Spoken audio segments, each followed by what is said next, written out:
Abrimos nuestras Biblias en el libro de los Hechos, capítulo 19. Hechos 19, versículos 11 al 20. Hechos 19, versículos 11 al 20, he titulado el sermón de esta mañana, El poder de Dios es verdadero. El poder de Dios es verdadero. Antes de leer nuestro texto, voy a hacer una breve introducción. Hace un tiempo, cuando estudiábamos el capítulo 8 de este libro de los Hechos, vimos un hombre que se llamaba Simón, ¿verdad? Simón el mago, recuerden, el cual engañaba a la gente con trucos de magia. Así nada más para recordarles, leo Hechos 8, del 9 al 10. Pero había un hombre llamado Simón que antes ejercía la magia en aquella ciudad y había, dice, engañado a la gente de Samaria, haciéndose pasar por algún grande. A este oían atentamente todos. Vean qué tristeza. O sea, Simón lograba lo que a veces no se logra en las iglesias. Dice que todos oían atentamente a Simón. A este oían atentamente todos, desde el más pequeño hasta el más grande, diciendo, este es el gran poder de Dios. La gente oía a Simón y veía lo que hacía, y la gente decía, este es el gran poder de Dios. Al igual que en ese entonces, hoy en día personas que se hacen pasar por siervos de Dios y que hacen supuestas señales y adivinan la vida de las personas, manteniendo así a muchos engañados. Y precisamente en nuestro pasaje de hoy vamos a estar viendo un escenario muy similar a esto que hacía Simón el mago. Se nos presenta algo real y se nos presenta algo falso. Eso es lo que vamos a ver, los que se leyeron el pasaje, cuando lo que les mandé ayer en el chat, ¿verdad? Que leyeran para el día de hoy, van a haber visto que vamos a ver algo real y vamos a ver algo falso. Y por eso titulé el sermón, El poder de Dios es verdadero. Ahora sí, leamos nuestro pasaje en Hechos 19, del 11 al 20. No lo pierdan, tengan el pasaje ahí porque vamos a estar viéndolo como hacemos durante todos los sermones. Hechos 19, del 11 al 20. Y hacía Dios milagros extraordinarios por mano de Pablo, de tal manera que aún se llevaban a los enfermos los paños o delantales de su cuerpo, y las enfermedades se iban de ellos, y los espíritus malos salían. Pero algunos de los judíos exorcistas ambulantes intentaron invocar el nombre del Señor Jesús sobre los que tenían espíritus malos, diciendo, os conjuro por Jesús, el que predica Pablo. Había 7 hijos de un tal Esceva, judío, jefe de los sacerdotes, que hacían esto. Pero respondiendo el espíritu malo dijo, a Jesús conozco y sé quién es Pablo, pero vosotros quiénes sois. Y el hombre en quien estaba el espíritu malo saltando sobre ellos y dominándolos pudo más que ellos, de tal manera que huyeron de aquella casa desnudos y heridos. Y esto fue notorio a todos los que habitan en Éfeso, así judíos como griegos, y tuvieron temor todos ellos, y era magnificado el nombre del Señor Jesús. Y muchos de los que habían creído venían confesando y dando cuenta de sus hechos. Asimismo, muchos de los que habían practicado la magia trajeron los libros y los quemaron delante de todos, y hecha la cuenta de su precio, hallaron que era 50,000 piezas de plata. Así crecía y prevalecía poderosamente la palabra del Señor. Que el Señor bendiga su palabra. Veamos en nuestro texto de hoy, vamos a ver, 3 manifestaciones de poder, y eso es lo que vamos a estar predicando en esta mañana, 3 manifestaciones de poder. Primeramente vemos el poder curativo. Vemos el poder curativo. Vean que en el versículo 11 se nos dice que Dios hacía Dios milagros extraordinarios por mano de Pablo, de tal manera que aún se llevaban los enfermos los paños o delantales de su cuerpo, y las enfermedades se iban de ellos, y los espíritus malos salían. Hemos visto sanidades a lo largo de todo el estudio que llevamos del libro de los Hechos.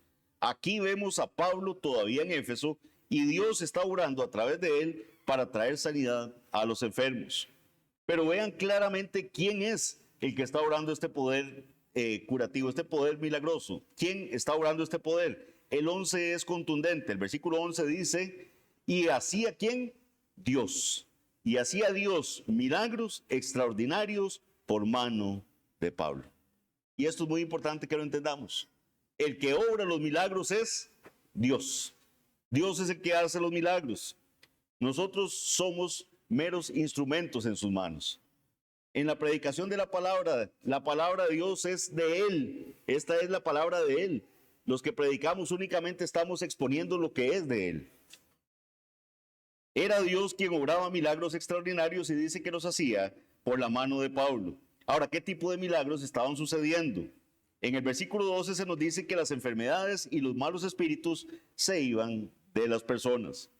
Estaban presenciando sanidad física y también liberación espiritual. Además, algo impresionante estaba pasando y es el hecho de que incluso los paños y delantales que tocaron la piel de Pablo, como lo traduce la Biblia de las Américas, estaban siendo utilizados por Dios para traer sanidad. Esto podría sonar extraño, ¿verdad? De hecho, hay iglesias que todavía practican esto, ¿verdad? Entonces mandan, el predicador se seca inclusive, ¿verdad? El sudor y mandan pedacitos de los pañuelos y entonces creen que con eso van a estar, pero no es eso lo que está pasando acá. Dios eligió que esa fuera la forma en que así ocurrieran las sanidades. De hecho, no es la única vez que lo vemos en la Biblia. Recordemos el caso de Jesús mismo, ¿verdad? Que se nos relata en Marcos 5, 24, 25, que es cuando la mujer que tenía el flujo de sangre toca el borde del manto de Jesús y ella es sanada de la enfermedad que padecía. Padecía un flujo de sangre y había gastado ya todo en médicos y es hasta que toca el borde del manto de Jesús que ella es sanada. Esto lo pueden ver en sus casas en Marcos 5. En Hechos 5 estudiamos acerca de personas que intentaban simplemente llegar a un área donde estaba la sombra de Pedro. Recuerdan también que esa fue otra forma que el Señor usó para sanar a otros. Entonces la sombra pasaba a Pedro y su sombra los tocaba y también eran sanos. Lo importante que lo importante en esto es que tenemos que entender que el que obra estos milagros es el Señor. Es Dios el que le plació que estas personas fueran sanadas de esta forma. Dios es el que está sanando, por lo que Él puede usar cualquier medio que Él desee para traer sanidad. Recuerden que el Señor Jesús en algunas veces, ¿verdad? Simplemente decía la palabra y la persona era sanada. En otras ocasiones tocaba a la persona. En una ocasión escupió, en otra ocasión puso barro. También, o sea, el Señor escogía la forma en que sanaban a las personas. Dios puede usar a Pablo y sus ropas, puede usar el borde del manto de Jesús, puede usar la sombra de Pedro, pero el poder sanador es de Dios y solo de Dios. Él es el sanador, Él es el que tiene ese poder sanador. Aquí traigo un comentario de este comentarista Kistemaker, que había sido de mucha utilidad en esta serie, y él dice lo siguiente en este punto. Primero, Dios y no Pablo es el obrador de milagros. Lucas claramente dice que Dios llevaba a cabo los milagros a través de Pablo. Segundo, Lucas, médico de profesión, llama a estos milagros extraordinarios. ¿Qué es lo que significa extraordinario? Que no es ordinario, o sea, que no es de lo cotidiano. Vean que el texto dice claramente en el 11, y hacía Dios milagros extraordinarios por mano de Pablo. Cualesquiera que hayan sido las maravillas, eran admirables a los ojos del pueblo. O sea, no siempre sucedían. Era algo que no ocurría cotidianamente. Entonces ahí es donde nos preguntamos si eso que está ocurriendo ahí en Hechos es normativo para el día de hoy. O sea, ¿debería la iglesia estar haciendo eso, mandando ropas, ¿verdad? Pedacitos para que la gente se sane? ¿O debería estar ocurriendo eso? Porque muchas iglesias creen que sí. Algunas iglesias creen que esto es normativo y que las iglesias deberían estar haciendo esto. Debemos entender algo, mis hermanos. Dios puede hacer todo lo que Él quiera, de la manera que Él quiera y cuando Él lo quiera hacer. O sea, Dios, nosotros no podemos encasillarlo y limitarlo. Eso va a depender de su propio carácter y a veces Él extiende su misericordia y gracia con su mano de intervención directa en las vidas de las personas, lo cual se evidencia claramente. Sin embargo, el hecho es que Él no está trabajando de la misma manera ahora que durante el primer siglo. ¿Por qué no? Y aquí la razón es muy simple, y eso lo había explicado yo en la clase del cesacionismo. El día de hoy, al día de hoy ya no tenemos apóstoles. Todas estas maravillas que vemos han ocurrido por mano de los apóstoles. En la era actual ya no tenemos apóstoles.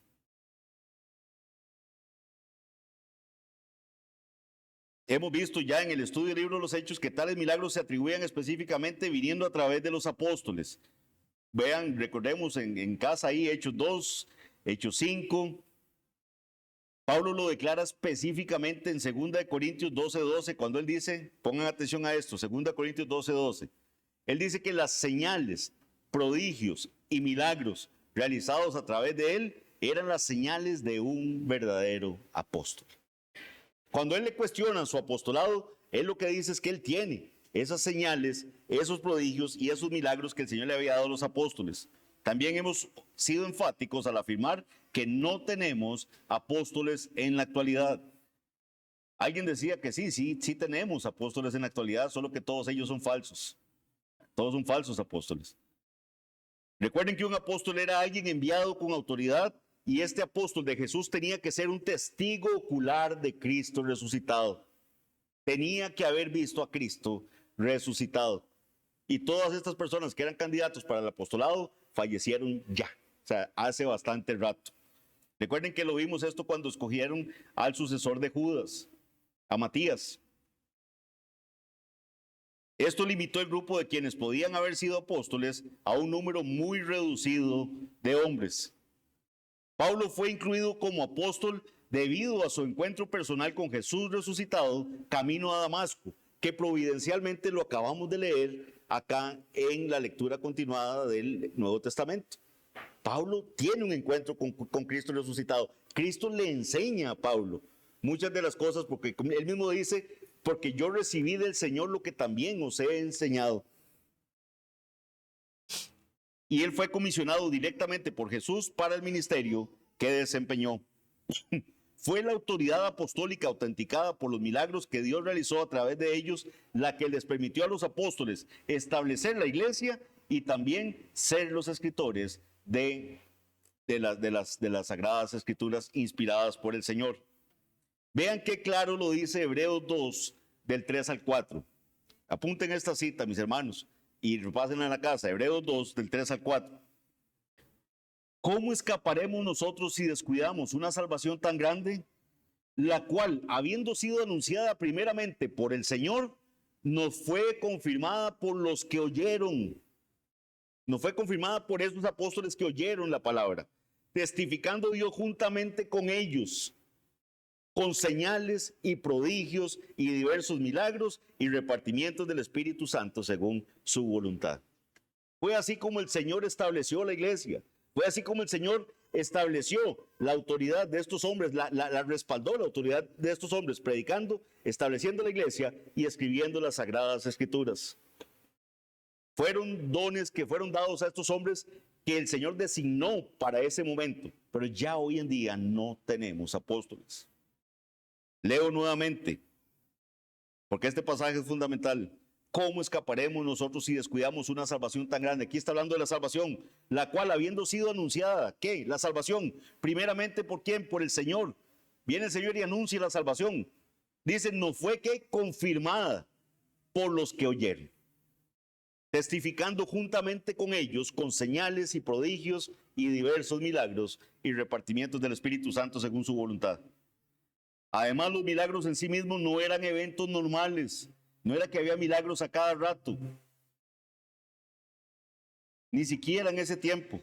De ahí que lo que Dios hacía a través de Pablo se consideraba extraordinario. Extraordinario. Era algo que no ocurría con frecuencia, que no ocurría. Hay veces, no sé, pensamos, ¿verdad? Como en aquella época todo eran milagros y todo. No ocurrían. Por eso la gente se sorprendía. Era algo extraordinario.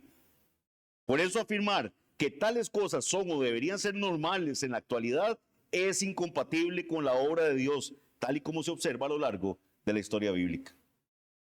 Lamentablemente, hermanos nuestros, que no tienen el mismo entendimiento, creen que lo único que se debería estar predicando hoy en día y que debería haber en todos los cultos y todos son milagros. Cuando vemos aquí que es algo extraordinario. Y fue dado a ciertos hombres únicamente. Ahora, ¿obra Dios milagros hoy en día? Por supuesto que lo hace. Por eso los miércoles venimos clamando sanidad para los que están enfermos. Venimos pidiendo que el Señor provea milagrosamente un empleo. El Señor obra milagros, pero lo hace según su voluntad. No es esto que está ocurriendo acá con Pablo, de la repartición de sus ropas para que los enfermos fueran sanos. Por eso hacer una práctica como esa hoy en día en la iglesia no es bíblico. Los milagros que Pablo realizó en Éfeso también llamaron la atención de quienes deseaban hacer lo mismo. Vean que es eso lo que está pasando en el pasaje. Hay gente que se queda viendo eso y les causa impresión. Y dentro de estos que se causa impresión, hay gente que lo está haciendo, pero ya con otro sentido. Y es aquí donde entramos al segundo punto del mensaje. Y es el falso poder. El falso poder. Veamos ahora los versículos 13 al 17. Leamos desde el 10 para que vayamos teniendo todo el contexto. Así continuó por espacio de 2 años, de manera que todos los que habitaban en Asia, judíos y griegos, oyeron la palabra del Señor. Y hacía Dios milagros extraordinarios por mano de Pablo, de tal manera que aún se llevaban a los enfermos los paños o delantales de su cuerpo, y las enfermedades se iban de ellos, y los espíritus malos salían. Ahora del 13 al 17. Pero algunos de los judíos, exorcistas ambulantes, intentaron invocar el nombre del Señor Jesús sobre los que tenían espíritus malos, diciendo: os conjuro por Jesús, el que predica Pablo. Ellos llegan y ven que Pablo usaba el nombre de Jesús en sus, ¿verdad? Cuando estaba orando, cuando estaba pidiendo sanidad o haciendo un milagro, y ellos quisieron hacer lo mismo. Es la misma actitud que tiene Simón cuando le dice a Pedro: ¿cómo puedo yo tener ese espíritu? ¿Cuánto cuesta? ¿Cuánto puedo para tener ese poder? E intenta comprar el poder del Espíritu Santo. Y Pedro le dice: tu dinero perezca contigo, porque has intentado comprar el don de Dios. Pero entonces estos hombres se mandan y dicen: os conjuro por Jesús, el que predica Pablo. Dice que había 7 hijos de un tal Esceva, judío, jefe de los sacerdotes, que hacían esto. Pero respondiendo el espíritu malo, dijo: a Jesús conozco y sé quién es Pablo, pero vosotros ¿quiénes sois? Y el hombre en quien estaba el espíritu malo, saltando sobre ellos y dominándolos, pudo más que ellos, de tal manera que huyeron de aquella casa desnudos y heridos. Y esto fue notorio a todos los que habitaban en Éfeso, así judíos como griegos, y tuvieron temor todos ellos, y era magnificado el nombre del Señor Jesús. Vemos en estos versículos que hay exorcistas itinerantes, ¿verdad? Exorcistas ambulantes, judíos. Estos exorcistas, o sea, que se dedicaban a supuestamente sacar espíritus, ¿verdad? Esos son los exorcistas. Que por cierto, ¿verdad? Esa es una tendencia también hoy en día. Y es una tendencia que pega mucho por una sencilla razón. Porque el hombre siempre ha deseado que la causa de su pecado sea algo externo, que no sea algo interno, como lo dijo Jesús. Jesús les dijo: vean, hipócritas, ustedes, no hay nada de afuera que contamine el cuerpo. Lo que está afuera del cuerpo entra al cuerpo, va al estómago, después a la letrina, y ya, eso nada pasó. Pero lo que está dentro del cuerpo, lo que está en el corazón, desde ahí donde salen los homicidios, donde salen las envidias, donde sale todo, porque de la abundancia del corazón habla la boca. Eso lo dijo Jesús. Entonces, ¿por qué la gente quiere creer que hay espíritus de todo, verdad? No es que yo sea un lujurioso, es que me está atacando un espíritu de lujuria. No es que yo sea un borracho, es que hay un espíritu de alcoholismo que me está atacando. Y ha venido atacando a mi familia todo durante. No es que yo mienta, es que hay un espíritu de mentira que me está atacando. Entonces, el hombre siempre ha tratado de tercerizar, ¿verdad? Ciertamente hay espíritus, como lo estamos viendo en el pasaje de hoy, pero no todos son ataques de espíritus. La gran mayoría de cosas vienen de nuestro corazón, como lo dijo Jesús, el pecado que está en nosotros, nuestra concupiscencia. Lo primero que Adán dijo al ser interrogado por Dios, ¿qué fue? La mujer que me diste. Fue Eva, me embarcó, me dio a comer del fruto y yo comí. Le pregunta a Eva, la serpiente. Estos judíos exorcistas viajaban de un lugar a otro tratando de expulsar a los malos espíritus de la gente. De hecho, en el mundo antiguo había muchos magos, hechiceros y los llamados curanderos espirituales. Muchas veces estos sanadores espirituales hacían todo lo posible para añadir herramientas, ¿verdad? Que yo me imagino, mire, es que aquí traigo la varita de no sé quién, ¿verdad? Y aquí traigo, ¿verdad?, el aceite de no sé dónde, como puede pasar hoy en día también, ¿verdad? Que hay iglesias que en su tienda online tienen aceites traídos, ¿verdad?, del oriente, y tienen sal del mar acá, y tienen, ¿verdad?, todas esas cosas para que las oraciones sean más eficaces. Entonces estos judíos exorcistas solían añadir herramientas, como en un juego electrónico, cuando usted va ganando herramientas, ¿verdad? Y va ganando, y ahora se ganó el martillo que hace esto, y ahora se ganó otra cosa. Entonces ellos van adquiriendo herramientas, ¿verdad? También para sus batallas espirituales. Más nombres de dioses y más credibilidad de otras personas espirituales respetadas también. Eso es lo que vemos aquí. Vemos estos 7 hijos de este tal Esceva que intentan ampliar su arsenal de sanación, invocando ahora los nombres de Jesús y de Pablo. Porque vean que ellos conjuran en el nombre de Jesús, el que predica Pablo. Entonces esas son las 2 nuevas herramientas que quieren añadir. Probablemente se dieron cuenta de que el nombre de Jesús tenía poder. También se dieron cuenta de que Pablo estaba haciendo grandes obras por el poder de Dios. Probablemente por eso querían echar fuera a los demonios en el nombre de Jesús. Querían experimentar el poder de Dios en su negocio de exorcismo, porque era un negocio, ¿verdad? Les pagaban para eso, para que fueran a sacar demonios. Como esos terribles anuncios, ¿verdad?, que se ven ahora entre los noticieros, donde usted ve que salen unos señores ahí en unos escritorios, ¿verdad?, con una imagen de San Miguel y con una foto del otro aquí y allá, y diciendo que ellos le pueden hacer a usted todo, regresar al amor perdido, que le pueden, ¿verdad?, que hasta los números de la lotería le dan. Los apóstoles sanaban a la gente en el nombre de Jesús, pero no como practicantes de magia. Es que vean, mucha gente ha agarrado el nombre de Jesús como si fuera un amuleto, ¿verdad?, como si fuera unas palabras mágicas. Como si fuera, vean, hay veces nada más simplemente se ponen a repetir en el nombre de Jesús, en el nombre de Jesús, como si fuera una frase que va a generar algo por sí misma. El término nombre, ese nombre de Jesús, lo que se refiere es a la persona, las palabras y la obra de Jesús. Es la autoridad de Jesús. En eso es lo que eso es lo que está invocando el nombre de Jesús. No es un estribillo, no es como el que dice abracadabra, ¿verdad? Es que se está pidiendo eso en la autoridad de Cristo, de conformidad con la voluntad del Señor.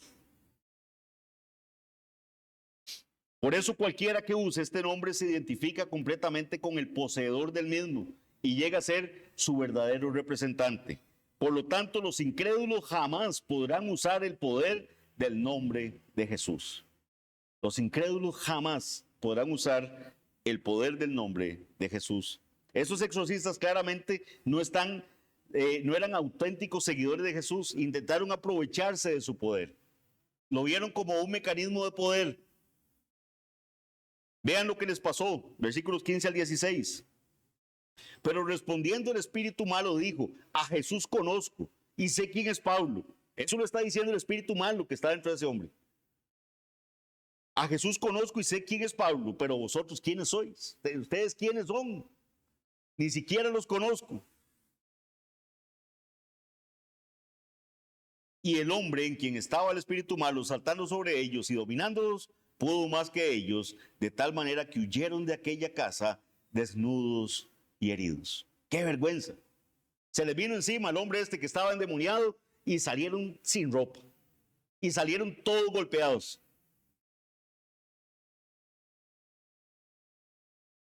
Esto es lo que sucede cuando se trata de fingir el poder de Dios ante el mal. El poder del mal es real. Existe el poder del mal. Existen las posesiones demoníacas. Hay gente que juega con estas cosas. Pero el poder de Dios es más poderoso que todo esto. Sin embargo, no intente enfrentarlo fingiendo el poder de Dios. Si usted lo hace, podría terminar huyendo herido y desnudo, como le pasó a estos hombres. En el mundo actual, Muchos fingen el poder de Dios. Ustedes ven y hay gente que habla sin ningún temor y hasta organizan, ¿verdad? Excursiones para ir a reprender demonios. Recuerdo uno que se fue y pidió una ofrenda para ir a reprender demonios en Las Vegas, ¿verdad? Porque había un demonio de apuestas y de cosas así. Y la gente ahí dándole plata para que él fuera a reprender a Las Vegas.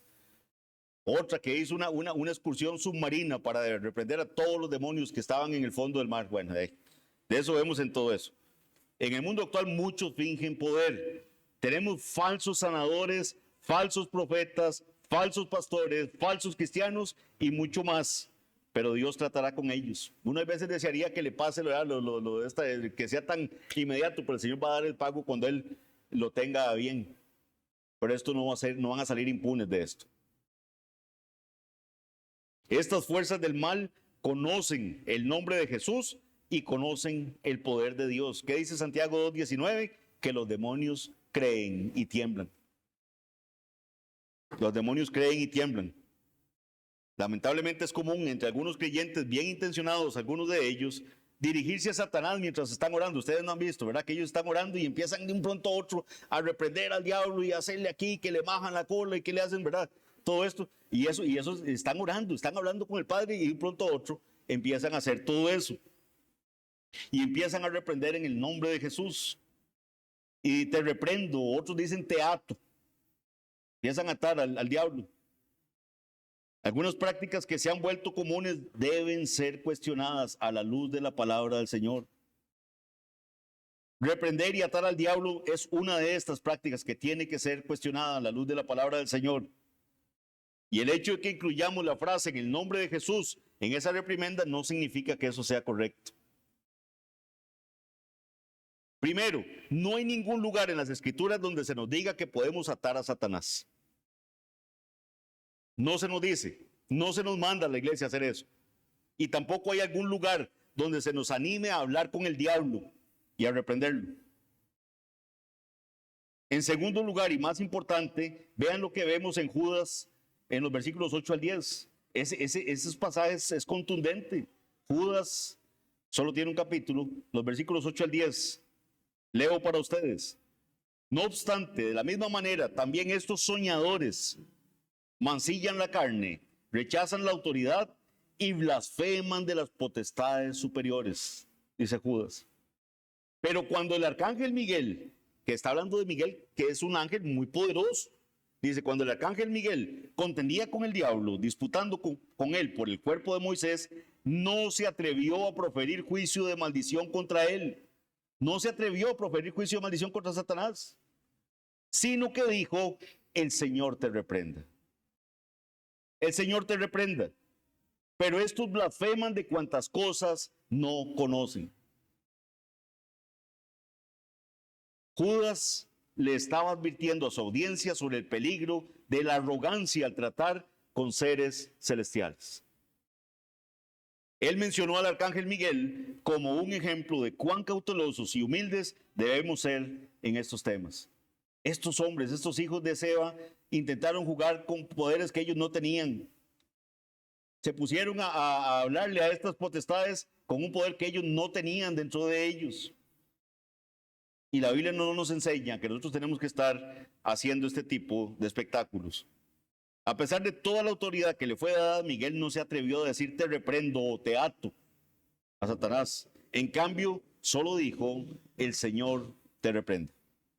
El Señor te reprenda. Esto debería ser una clara advertencia para nosotros. No intentemos lo que un poderoso arcángel no haría.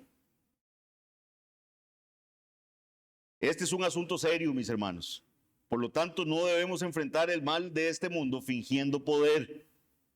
Vemos acá en este pasaje un gran contraste entre el poder de Dios obrando a través de Pablo y el fracaso que tienen estos que realizan rituales religiosos como los exorcistas judíos. Incluso intentaron expulsar demonios usando el nombre de Jesús como un conjuro, como si fueran unas palabras mágicas. Esto nos lleva a nuestro punto final de la exposición del día de hoy, el poder auténtico. El poder auténtico. Versículos 17 al 19.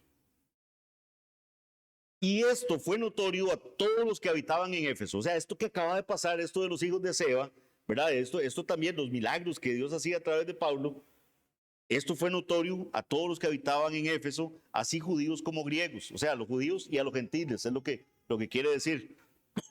Y tuvieron temor todos ellos. Y era magnificado el nombre del Señor Jesús. Y muchos de los que habían creído venían confesando y dando cuenta de sus hechos.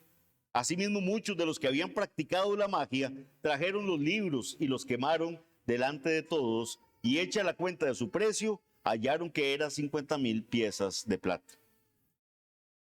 La gente de Éfeso vio la diferencia entre el poder fingido y el poder auténtico.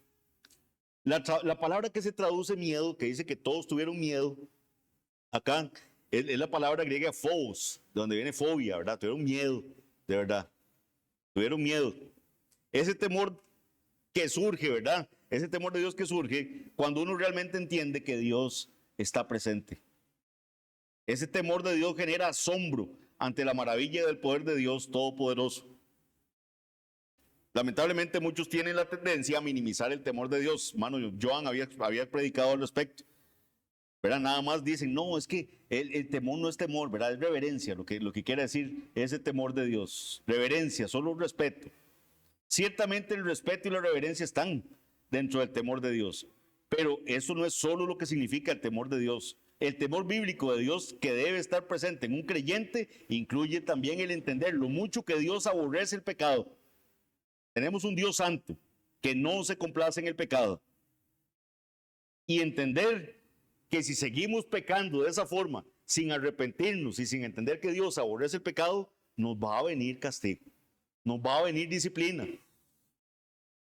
Y ese temor debería estar en nosotros. Si tuviéramos ese temor correcto, pecaríamos menos. Hebreos 12, 5 al 11, léanlo en sus casas para que vean cómo se describe la disciplina de Dios hacia el creyente. Aunque se eche en amor, la disciplina del Señor se echa en amor, porque ninguno de ustedes disciplina a su hijo con falta de amor, pero sí sabemos lo que nuestros hijos temen, la disciplina. Así también nosotros deberíamos temer este Dios que no va a quedar sin moverse delante de nuestra actitud irrespetuosa. Es algo que hay que temer y por lo tanto buscar el vivir nuestras vidas de tal manera que lo agrademos a Él. Estas personas se dieron cuenta de que el poder de Dios era real. Vieron la diferencia entre lo que hacía Pablo por el poder de Dios y lo que hicieron estos judíos exorcistas. El poder de Dios no se puede fingir. El poder de Dios realmente prevalece sobre el mal. Ahora, vean que se dieron dos maravillosos resultados con esta exhibición de poder. Se dieron dos resultados maravillosos. Primero, las personas que fueron transformadas por el verdadero poder de Dios siguieron a Jesús. Dice que estaban magnificando el nombre del Señor Jesús. Dice el pasaje, vean que así lo dice el versículo 17. Y esto fue notorio a todos los que habitan en Éfeso, así judíos como griegos, y tuvieron temor todos ellos, y era magnificado el nombre del Señor Jesús. Era magnificado, era glorificado el nombre del Señor Jesús. Dice que cambiaron su comportamiento también. La confesión de pecados también se da. Vean que aquí lo dice, versículo 18. Y muchos de los que habían creído venían confesando. Ven, confesando y dando cuenta de sus hechos. La confesión de pecados está siempre presente en la conversión neotestamentaria. Se convertía la gente, confesaban sus pecados. Confesaban. El que confiesa su pecado y se aparta de él, va a hallar misericordia.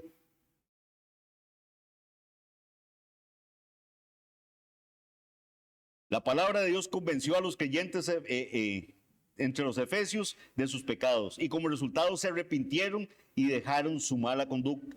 Estas personas se apartaron del mal que estaban practicando e incluso dice que quemaron las posesiones materiales que contribuían a sus malas prácticas. Yo estaba leyendo, hermanos, material para esta predicación y la ciudad de Éfeso era una ciudad muy hechicera, muy creyencera. Practicaban mucho la magia. Entonces mucha de esta gente que se está convirtiendo y practicaban la magia, ahora van a ver que tienen los libros y los traen y los van a quemar. Los libros, dice, quemados se tasaron en 50,000 piezas de plata. Seguramente Lucas aquí está hablando de, porque también hay un debate de qué tipo de moneda es esta, pero probablemente sean dracmas griegas de plata, lo que significaría que era una suma muy elevada, equivalente a la paga de un jornalero de 50,000 días de trabajo. En solo libros, que llegaron la gente y empezó a quemar los libros de magia que tenían. Segunda cosa que se da bien importante a partir de esto, que el evangelio continuó difundiéndose. A partir de esto, vean que dice el versículo 20, así crecía y prevalecía poderosamente la palabra del Señor. Pasa esto, se dan los milagros verdaderos, se da el castigo de los falsos milagreros, quedan asombrados, el Señor toca los corazones de estas personas, las salva, se arrepienten de sus pecados, confiesan pecados, queman los libros y todo eso, pero nos dice que así crecía y prevalecía poderosamente la palabra del Señor. Cuando otros vieron el auténtico poder de Dios obrando y vieron el cambio en las vidas de los creyentes, la palabra del Señor prevaleció en Éfeso, y así lo traduce la Nueva Versión Internacional. Vean qué interesante, crecía y se difundía con poder arrollador. La palabra del Señor crecía y se difundía con poder arrollador. La referencia que así crecía y prevalecía poderosamente la palabra del Señor describe el crecimiento de la iglesia. Eso es lo que está describiendo acá, el crecimiento de la iglesia, recalcando la influencia poderosa de la palabra de Dios en las vidas de los creyentes. Quistemaque lo señala de esta forma. En esta breve afirmación, Lucas comunica la información de que la iglesia crecía numéricamente y que los creyentes aplicaban el mensaje del evangelio a sus conductas diarias. Fortalecían su fe, mostraban obediencia a la palabra de Dios y vivían vidas piadosas. Éfeso se purgó a sí misma de su mala literatura al quemar los rollos de magia y transformarse en depositaria de la literatura sagrada que formó el canon del Nuevo Testamento. Mientras vivía en Éfeso, vean lo que pasó. Vean qué interesante esto, porque esto me llamó muchísimo la atención, esto que señala Quistemaque. Mientras vivía en Éfeso, Pablo escribió su primera epístola a los Corintios. Eso pasa ahí, en Éfeso. Cuando estaba bajo arresto domiciliario en Roma, él envió su epístola a los Efesios. También se da, vean qué interesante. En años posteriores, cuando Timoteo era pastor en Éfeso, Pablo mandó las 2 epístolas que llevan el nombre de aquel. O sea, se las escribe a Timoteo y Timoteo en Éfeso. Vean todo lo que está pasando con la palabra del Señor ahí en Éfeso. Décadas más tarde, en Éfeso, el apóstol Juan compuso su evangelio y sus 3 epístolas. Como quien dice, así como a los judíos se les había confiado el Antiguo Testamento, a los efesios se les había dado en custodia los libros del Nuevo Testamento. Entonces vean qué hermoso, se purgan de esa literatura basura que tienen ahí voluntariamente, ¿verdad? No fue que los obligaron a quemar, ¿verdad? Como pasa también en algunas iglesias que lamentablemente obligan a la gente a quemar peluches y de todo, ¿verdad? Entonces, haciendo un montón de cosas, pero no, ellos voluntariamente llegaron y quemaron, se deshicieron de esos libros que ya sabían que no honraban el nombre del Señor. Los quemaron. Y vean qué bendición todo lo que pasó con respecto a la Biblia, ¿verdad? En Éfeso. La carta a los Corintios se redacta ahí. La carta a Éfeso le llega de Pablo cuando está en Roma. Está lo Timoteo el pastor, le llegan las 2 cartas de Pablo a él como pastor en Éfeso. Juan redacta sus cartas y su evangelio ahí también en Éfeso. Entonces vean qué hermoso, de verdad, cómo el Señor transforma una ciudad que estaba terriblemente inundada de esa pésima literatura en un lugar de gran bendición para la palabra del Señor. ¿Cómo aplicamos este breve pasaje a nuestra iglesia hoy en día? Primero, las cosas sobrenaturales son atractivas. A la gente le encanta lo sobrenatural. La gente le encanta. Estaba oyendo ahora en el seminario en el que estoy, un hermano testificaba, un hermano de aquí de Costa Rica, por cierto, testificaba que ahí cerca de la iglesia de él, hay una iglesia donde ahora ya no es oro el que está cayendo, ¿verdad? Sino que ahora como están cayendo plumas. Así, aunque ustedes no lo crean. Entonces, hay una lluvia de plumas ahora, ¿verdad? Caen plumas ahí, porque como dice que ¿verdad? Como el águila, entonces ahora caen plumas. A la gente le encantan esas cosas, el show, ¿verdad? Lo extraordinario, lo que sea atractivo. Ser testigos de milagros y manifestaciones poderosas emociona.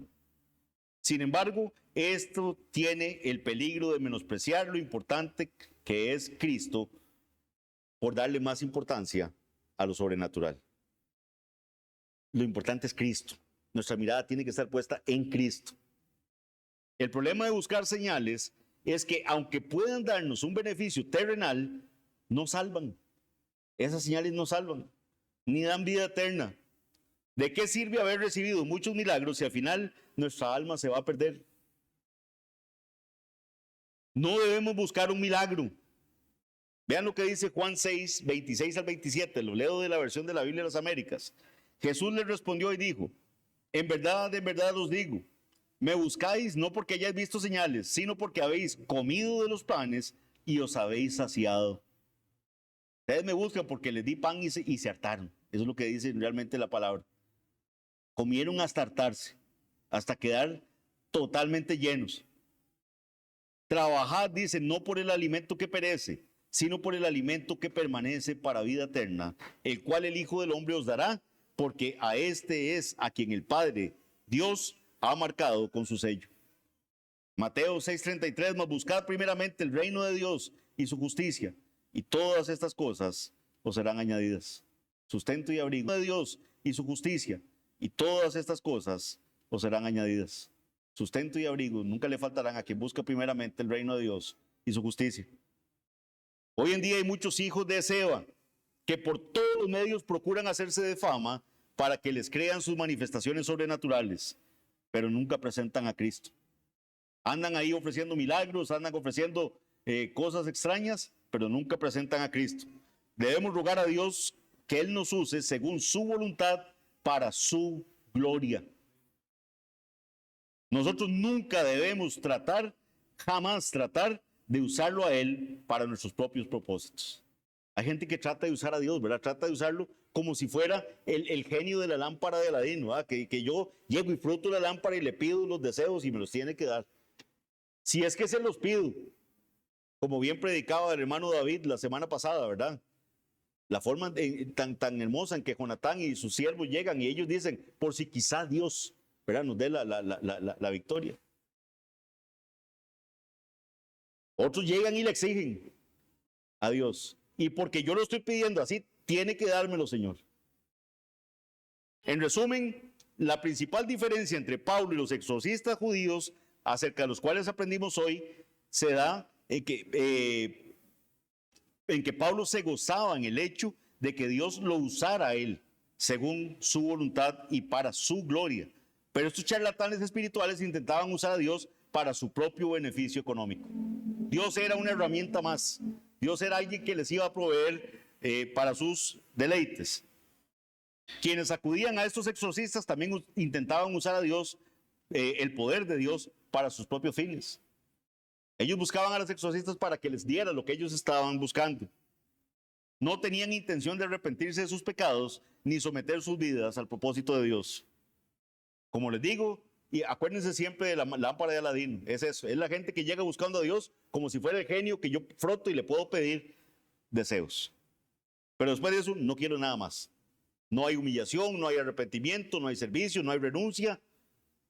Es nada más concédame lo que yo quiero. Eso es lo que muchos hacen hoy en día. Intentan usar a Dios para obtener salud, riqueza, cualquier otro favor que deseen. Y cuando Él no actúa según sus expectativas, rápidamente buscan respuestas en otra parte.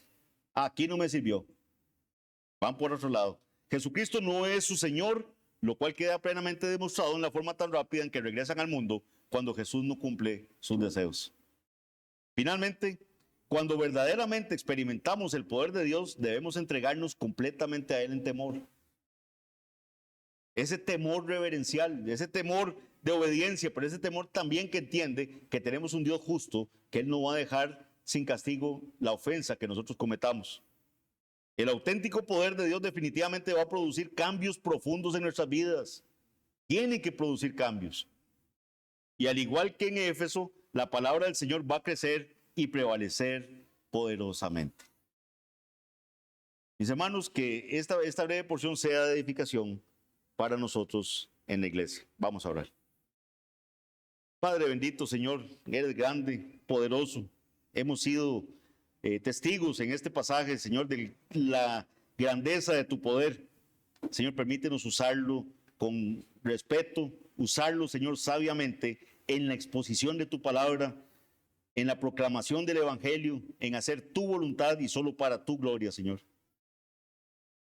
Límpianos de malas acciones, perdónanos cuando hemos actuado infantilmente, cuando hemos actuado irresponsablemente también, no entendiendo, Padre, que el poderoso eres tú.